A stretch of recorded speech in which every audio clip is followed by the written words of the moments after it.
You know, something that's wild to me is that more of you middle-class assholes don't actually have independent revenue streams on YouTube or TikTok or a podcast. I'm listening to Rich Eisen talk about what it would be like if Deion Sanders were the head coach of the Dallas Cowboys, and he asked the guys in his studio whether Rich Eisen would have a problem with Micah Parsons having a podcast and being a football player. And they all agreed that no, he wouldn't.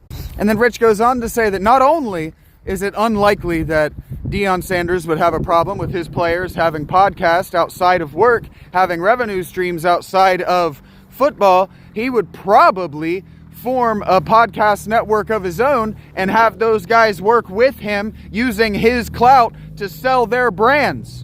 And so now what I'm wondering is why none of you do that. Why do none of you middle-class assholes, those of you who make more than $50,000 a year, if you make more than about $65,000, not $65,000, I think it's like $165,000 is actually the line between you and the 1% in the United States. It's actually not as much as you think.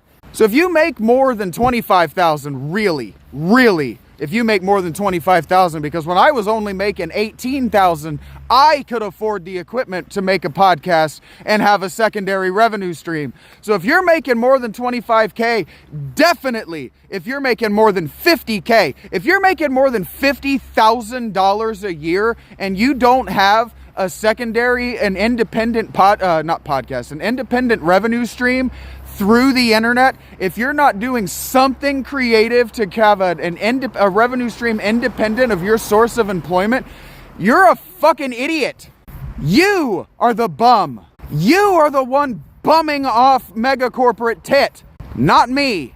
You're the loser. You're the drifter. You're the grifter. You are the parasite. You are the one who is making just enough money to get benefits.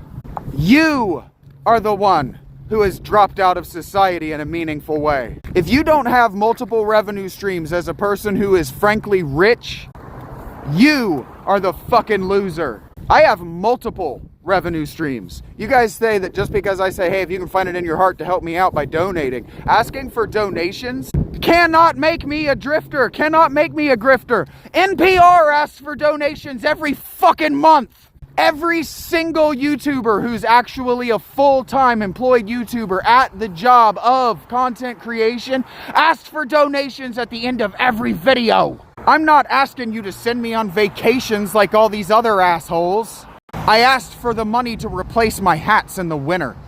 Still, you